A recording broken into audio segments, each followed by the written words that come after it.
RLP. C'est Maurice Méliès dans l'émission « Mêliez-vous de ce qui vous regarde, mais surtout écoutez-moi ».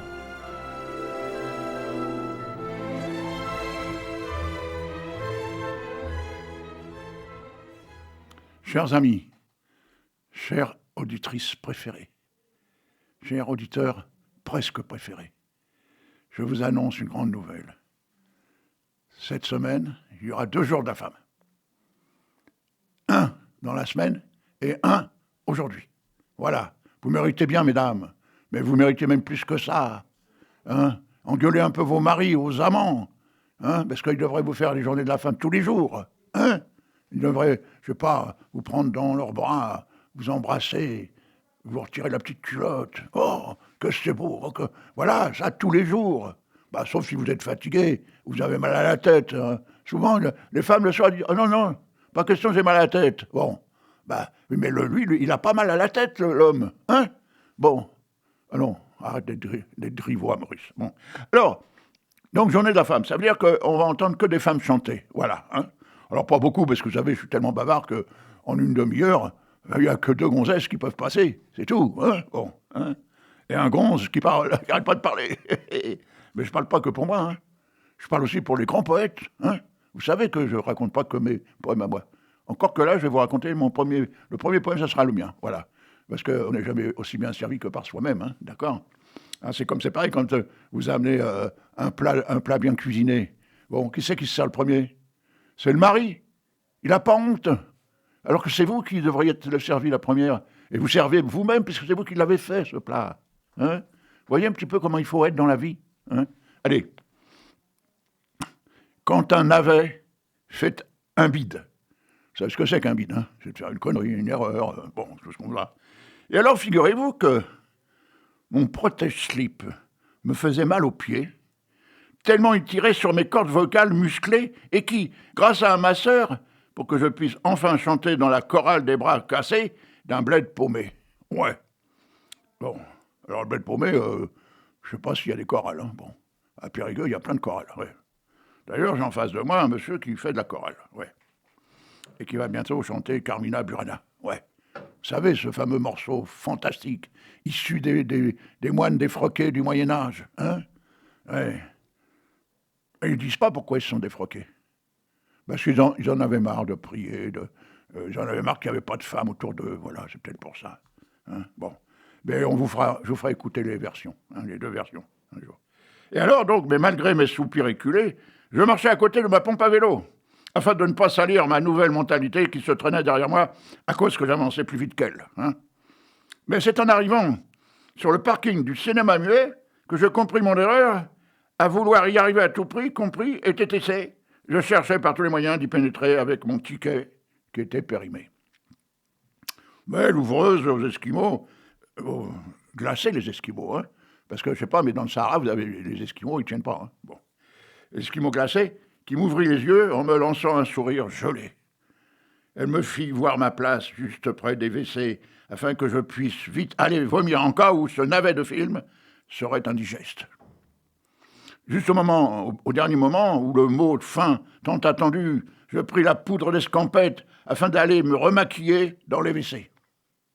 Ah oui, parce que les hommes, ça se maquille aussi, oui, quand on a des cernes, qu'est-ce qu'on fait ? On essaie de les enlever avec une espèce de la poudre de riz, je sais pas comment ça s'appelle. Bon, quand j'ai les lèvres un peu grises, je me mets du rouge aux lèvres quand même, Quand j'ai le cil qui tombe, je le redresse avec du rimel.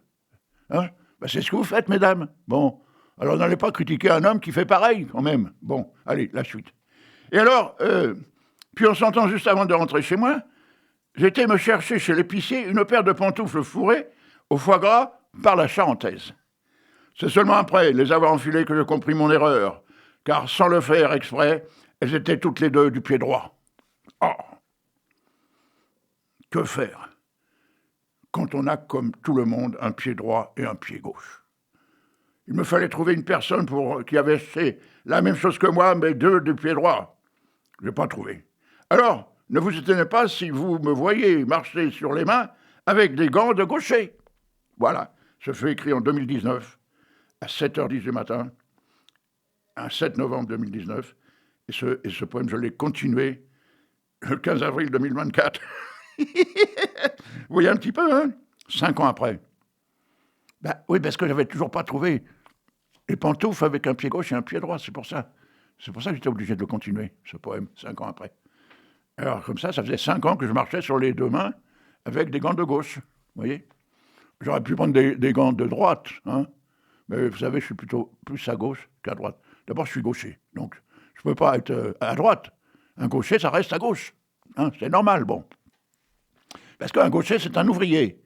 Un droitier, c'est un gars qui écrit, enfin maintenant qui tape avec une machine, avec un ordinateur. Vous voyez la différence? Alors ce qu'il y a, c'est que maintenant, moi, je ne suis plus ouvrier, et je suis poète, et donc je me sers d'un ordinateur. Alors maintenant, je suis un petit peu droitier quand même. Hein. Ah oui, parce qu'il faut taper pour aller plus vite, comme les secrétaires ou les sténodactylos, là. Vous tapez avec les deux mains. Hein. Mais pas que demain. Le même jour aussi. Hein, surtout. N'allez pas travailler que les deux mains. Parce que à force de dire c'est demain, c'est demain, c'est demain, vous ne faites rien. Hein, c'est connu ça. Hein. Bon, allez. Alors, comme je vous avais dit, tiens, que des femmes hein, en chanson. Bon. Yavis Lemi, una pastora.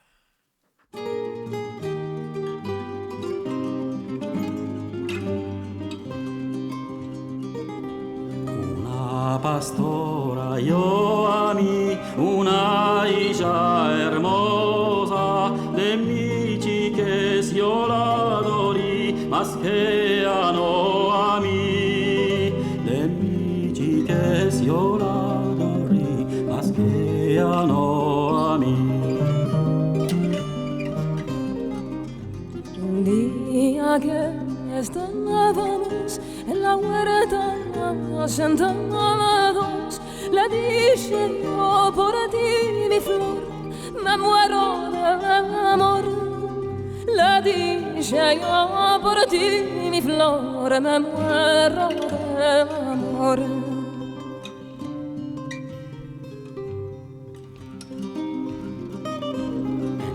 Sus brazos me apretó, con amor me besó, me respondió con dulzor, sos chico para amor. Me respondió con dulzor, sos chico para amor.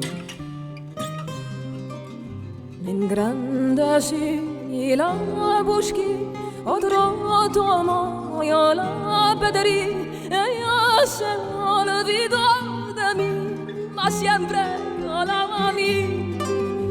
Ella se olvidó de mí, mas siempre yo la amé.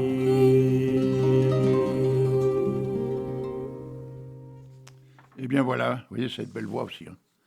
Alors elle aussi était venue à l'Odyssée à Périgueux, mais il y a très longtemps. Et elle avait un gros ventre parce qu'elle était enceinte, figurez-vous. Mais elle chantait bien, hein. Et c'est ce qu'on appelle un chant à deux voix, vous voyez. Parce qu'on entendait le petit. Parce que, comme les guitaristes, elle avait placé un micro sur son ventre et un micro devant sa bouche. Et on entendait le petit. Il chantait presque aussi bien que sa mère, figurez-vous. Ah ouais. Bon, un peu plus aigu. Ouais, parce que quand vous chantez que vous n'avez pas de dents, ça n'a pas tout à fait le même son. Hein. Alors, elle voulait bien lui mettre une prothèse dentaire, mais c'est pas possible. Il aurait fallu que le chirurgien soit à côté d'elle sur la scène. Hein. Non, c'était pas possible. On ne peut pas faire ça, c'est pas possible. Et pauvre gosse, hein, lui mettre un dentier de vieux, alors qu'il a une toute petite bouche, vous vous rendez compte? Il serait né déformé. Il aurait une sale gueule en sortant. Bon, alors, je vais faire plaisir non seulement à une de nos auditrices, mais on va pas dire un nouveau membre, c'est une femme, hein, donc c'est pas possible. Hein. Donc une nouvelle, je sais pas comment on pourrait dire dans ces cas-là, on peut pas dire une nouvelle membre, hein, on peut pas dire une démembrée. Hein. Bon, allez, on va donner son prénom, Nathalie. Hein. Et alors, elle habite très loin. En fait, elle est associée à notre les hydropathes par correspondance quelque part. Hein. Elle m'envoie sur Internet ses poèmes. Hein, elle m'a envoyé sa photo, parce que dans le journal, on met toujours la photo de celui qui a écrit le texte. Hein. Et donc, tous les mois, elle a le droit à un poème. Et tout à l'heure, quand je vais rentrer chez moi, je vais mettre à la poste l'exemplaire, elle va recevoir avec son poème. Voilà, et les nôtres, bien sûr. Et voilà, alors ça s'appelle Au commencement. C'est des poèmes très courts, hein, c'est pas des espèces de tirades comme moi je fais. Hein, bon. Mais moi, quand je m'envole, là, d'un seul coup, je peux plus m'arrêter, hein, je peux plus atterrir, je continue. Au commencement. Si le vent pouvait souffler les portes du temps, et l'ancien jour s'éveillait sur elle, forêt d'antan, celle qui veillait sur toutes les majestés sans âge, aux myriades de feuillages dentelant les nuages. Et si la brume d'hier pouvait lever le voile sur elle, terre authentique, celle des milliers de traces de ses habitants habitués aux grands espaces, des grands espaces, partageant l'horizon d'où se dessinait l'essentiel.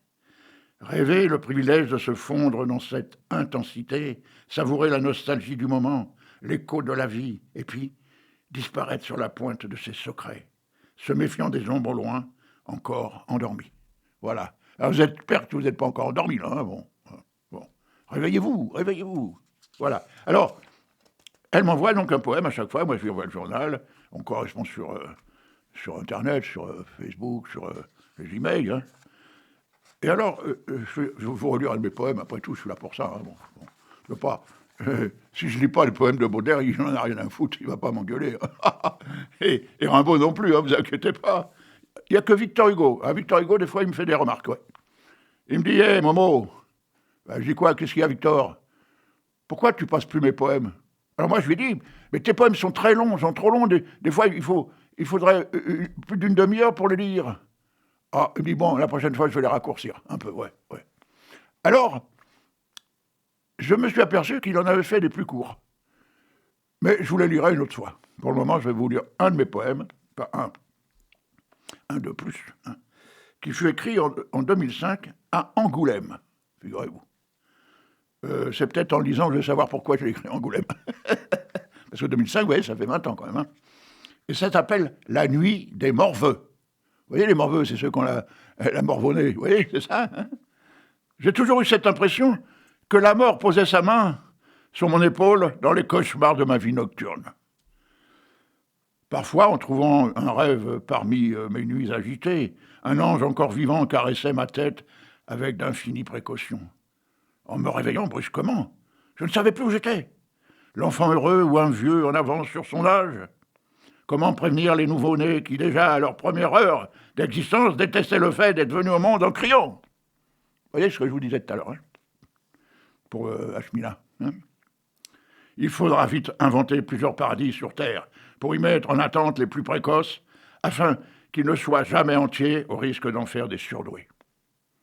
Les couveuses et les raboteuses prendront leur vitesse de croissance en même temps que les pubertés distribuées par des anges aux joues toujours creuses. Les hormones et les enfants devront se plier au règlement tout en fusant l'immobilisme de certains participants. Les pédaliers qui produiront la matière à réfléchir seront implantés chez des sujets ayant déjà prouvé leur supériorité. Seuls les membres très inférieurs pourront prétendre à la mise à niveau organisée par le rectorat des villes jumelées. Les rescapés pourront se chercher une raison de vivre à condition de respecter la hiérarchie des boutons déboutonnés. Ce n'est seulement après que les dégradés iront s'incruster dans les façades rénovées afin de s'y faire une peau neuve. Chaque grain de peau aura sa propre identité en suivant la directive de la charte unifiée. Ce n'est qu'à l'approche de la condition dite adulte que les plus touchés iront chez le resquilleur de bras résigné afin d'obtenir un jeu de jambes irrépressible. Le guetteur de comportement remettra quelques gouttes de sérénité autour des mentalités déjà arrivées. Les dernières seront rejetées vers l'extérieur du train de vie afin d'améliorer les conditions de travail des restantes dedans.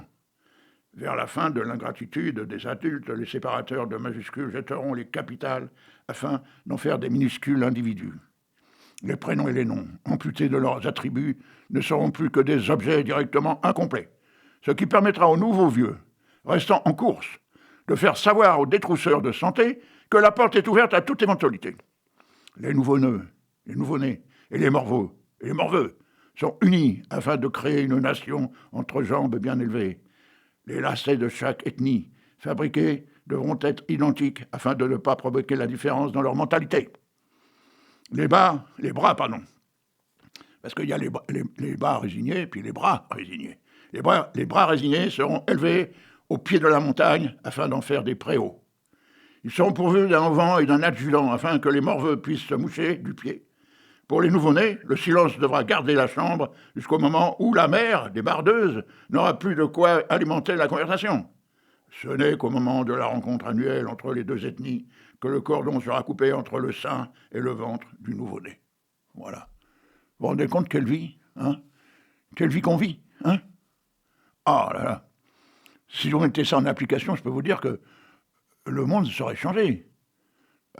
Si ça existait au temps de Sarkozy ne serait pas en prison. Hein. Ah, moi, je peux vous le dire. Hein, parce qu'il aurait été obligé de suivre les consignes de la nuit des morveux. Hein. Bon, je ne sais pas quelque part si lui, c'était pas un morveux déjà. Parce qu'il est petit. Hein. Il est resté petit. D'ailleurs, ils sont emmerdés. Il paraît qu'à la prison de la Santé, il n'y a pas de costume. Rayé pour lui. Il va être obligé de garder son slip kangourou seulement. Ah, le con. Bon alors tiens, Zaz. Ah, si j'oubliais.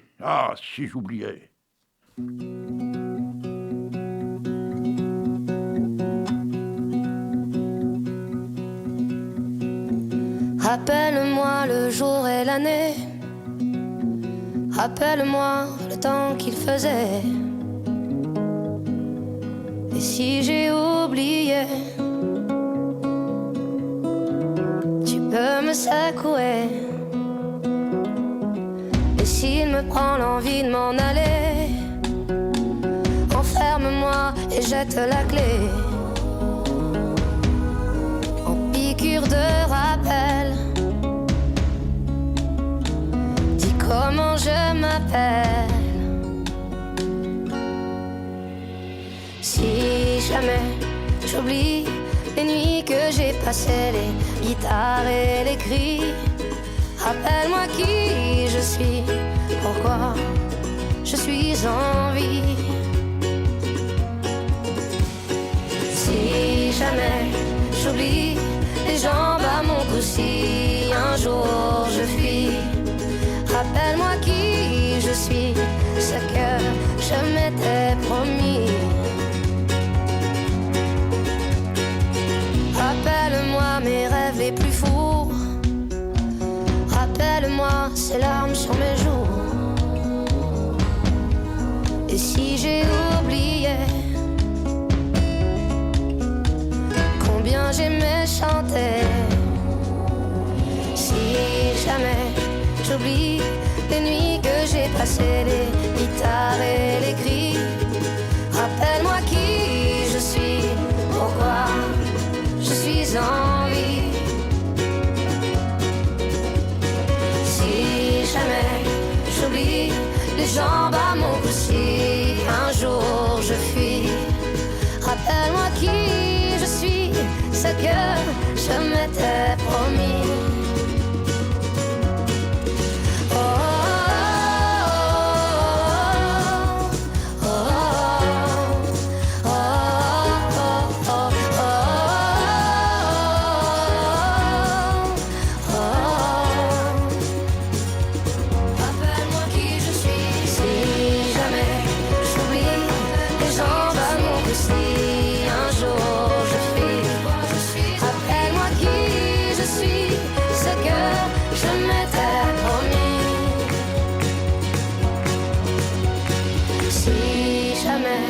J'oublie les nuits que j'ai passées, les guitares et les cris. Rappelle-moi qui je suis, pourquoi je suis en vie. Rappelle-moi le jour et l'année. Alors, je vais l'appeler. Hein. Alors, elle dit le jour et l'année. Je ne sais pas alors si c'est le jour ou si c'est l'année, parce que si je l'appelle en 2025, elle va dire non, c'est pas le bonjour. Hein? Mais je n'ai pas dit de me dire bonjour. Ah, bon, alors, tire-toi, qu'elle va me dire. Ah, tire-toi, on ne dit pas ça à un poète. Hein? Surtout un poète comme Méliès. Hein? Non, ça ne se dit pas. On dit gentiment, est-ce que vous pourriez vous échapper de ma vue, hein? Tout en me souriant. Voilà, c'est quand même mieux que tire-toi. Hein? Bon. Alors, je vais quand même vous lire un de mes poèmes, hein, encore. Ouais. Alors, celui-là, il a été écrit en 2007, à 23h35.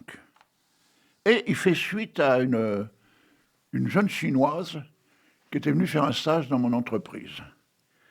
Mais je l'écris bien après, hein, parce que mon entreprise, je l'ai fermée en 2005. De 1985 à 2005, c'est-à-dire pendant 20 ans, j'ai tenu une entreprise qui s'appelait Persona Grata. Ce qui veut dire personne, personne aimée, quelque part. Hein. Lina, elle s'appelait Lina. J'irai pour sortir de leur sommeil ces 1000 guerriers en terre, cuites, pour te protéger. Vous savez, ces fameux 1000 guerriers en terre qui ont été retrouvés ensevelis. Hein, bon. Ils font un cercle autour de nous pour garder jalousement notre amour naissant. Ils nous accompagneront jusqu'à Erbin, là où tu es si bien né. Je chercherai pour toi une couche digne de nos ébats, en prenant d'assaut le temple des amants impériaux, où leurs 300 chambres pourpres nous attendaient. 300 chambres. Hein? Ta pudeur sentait le lotus, et tes mains la patience. En te retournant, je vis dans tes yeux un ciel bleu et 2 étincelles expiègles. Le cri que tu pousseras sera celui d'une jouissance enfin nouvelle. Tu resteras allongé sans pudeur, nu, en train de rêver que chaque jour sera comme aujourd'hui. J'irai pêcher des perles blanches pour t'offrir ce collier nacré que tu voulais depuis si longtemps. Nous irons jusqu'à Ouerchi, aux portes de la Mongolie, là où les femmes vivent à cheval sur leur présent et leur passé. Chaque soir, le ciel sera complice de notre amour, en fermant ses yeux devant tant d'émotions et de cris. Depuis, au petit matin, nous irons offrir de la poésie aux poissons dorés du fleuve, ceux qui ne vivent que de mots d'amour. Je te prendrai dans mes bras et je t'emmènerai vers le bonheur, vers cette plage bleue sur l'île des amoureux, celle qui marie ceux qui s'aimaient vraiment. Puis, en prenant le train, nous longerons le fleuve Amour jusqu'à Moche, la ville du bout du voyage, là où les amants décident de faire des enfants. Ah, c'est pas arrivé, hein. C'est vraiment de la poésie, hein. Bon. Mais c'est ça la poésie. On dit la poésie, il n'y a pas de limite de langage. Hein. On a le droit de parler le français, mais à notre façon à nous. Hein. Prenez Victor Hugo, prenez Baudelaire, ils écrivaient en français, bon. Hein. Bon. J'ai le temps de... Oui, ça va. Alors là, je vais vous lire un poème de Bruno Blum, B-L-U-M. Ça s'appelle « Ma place au Panthéon ». Alors, ce monsieur, j'ai fait sa connaissance, ça fait même pas tout à fait 1 an qu'il est arrivé à Périgueux. Alors, il est chanteur, musicien, écrivain, poète, et puis je sais pas quoi encore. Hein. Ma place au Panthéon. Un billet de banque à mon effigie, je trouverais ça plutôt gentil. Si l'opportunité se présente, si mon œuvre édifiante. Inspire ainsi de... alors oui, le metteur en page, il ne fait pas comme moi, il a mis des blancs, il ne fallait pas des blancs, des interlignages qu'on appelle. Hein. Bon, parce que si mon œuvre édifiante, là il y a un interlignage, c'est pas normal, c'est si mon œuvre édifiante inspire ainsi de rendre justice à ma si méritoire plume par ce portrait de Narcisse en guise d'hommage posthume. Contribution, tout bénéfice. Au nerf de la guerre, en forme de clin d'œil complice à mon découvert. Pourtant, pour la postérité, sachez que moi, je préférais un cadre moins vulgaire que le profil bancaire. Si ma place est au Panthéon pour perpétuer ma mémoire, publier le fruit de mon inspiration plutôt que des dollars. Car je n'ai pas encore toute la gloire que la désintéressée ambition d'un jour ou l'autre, on se marre avec des traits de crayon. De jolis traits de caractère, mais qui, faute de publication, ne sauront sûrement pas me faire ma place au Panthéon. Je voudrais inspirer un best-seller, les obsèques nationales, je trouve ça touchant, et un concert d'armée de l'air, c'est dans le vent. Mais pas besoin d'une plaque de marbre sur cette aile avenue Pierre-Mulon, bordée, alors parce que voilà, c'est un hommage à Pierre Mulon, dans un livre où il n'y a que des hommages à Pierre Mulon, dont un des miens, qu'a fait un des hydropathes. Cette belle avenue Pierre-Mulon, bordée de Seine et de grands arbres entre Château-l'Évêque et la place Clotilde de Mulon. Château-l'Évêque, c'est il nous recevait, Pierre Mulon, pour faire nos soirées poésie tous les mois de juin. Et si ma place est au Panthéon, pour que je sois enfin célèbre, chantez donc cette chanson au lieu d'écouter mon éloge funèbre. Si ma place est au Panthéon, pour commémorer ma mémoire, chantez donc une chanson à celle de Mozart. Mais si mes gaudrioles vous consternent, c'est que ma place est à la fosse commune. Pas besoin de drapeau en berne et pas de danger de voir ma tronche sur les thunes. Et si je dois finir à la fosse commune, c'est de mon ouvrage qu'il ne faut pas un clou. J'abrège donc cette complainte sans rancune. Merci d'avoir tenu jusqu'au bout. Voilà, bon, vous avez tenu jusqu'au bout, comme moi, quoi. Hein. Ah oui, sinon je n'aurais pas dit la fin. Voilà. Donc je ne vous lis pas la mienne parce que je vous l'ai déjà lu, l'hommage que j'avais fait à Pierre Mulon. Hein. Donc pas de problème. Hein. Alors, tiens, on va se faire, pour une fois, on va se faire 3 chansons. Hein. Alors là, c'est Catherine Ringer dans Secreto.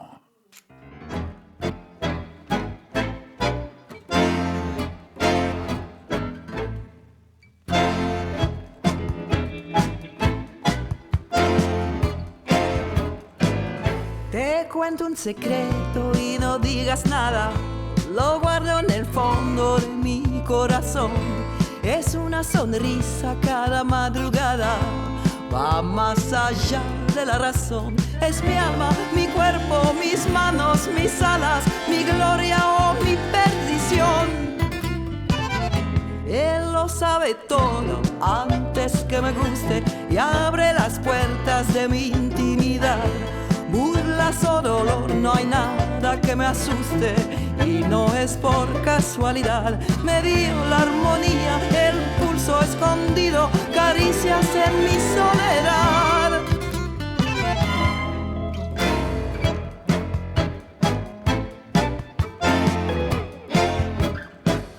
Jardines ocultos, risas delirantes en el laberinto de mi condición. Vaga mi secreto por mares errantes y me lleva la ilusión. Salgo a correr por la ciudad y no veo a nadie como yo. Vos aceptás esta verdad, por eso somos amantes.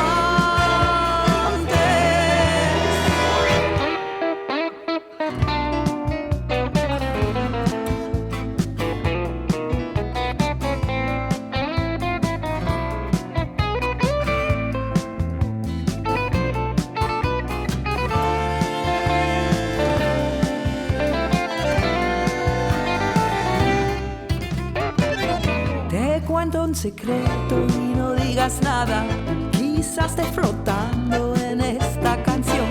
Si encontras la llave que aquí está guardada, para vos es la emoción. A veces confieso estar desconcertada, desnuda ante la tentación. Salga a correr por la ciudad y no veo a nadie como yo. Vos aceptás esta verdad, por eso somos amantes.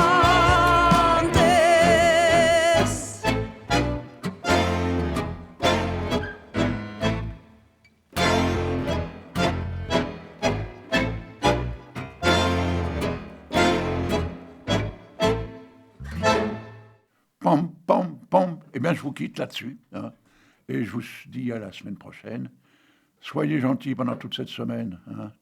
Essayez de faire des beaux gâteaux à vos enfants et à votre mari, hein, mesdames. Je sais que vous savez les faire. Hein, parce que ça m'est arrivé d'aller de temps en temps chez l'une d'entre vous, hein, et de manger un bon gâteau. Et ça se terminait toujours très très bien. Allez, je vous aime, je vous embrasse et soyez sages.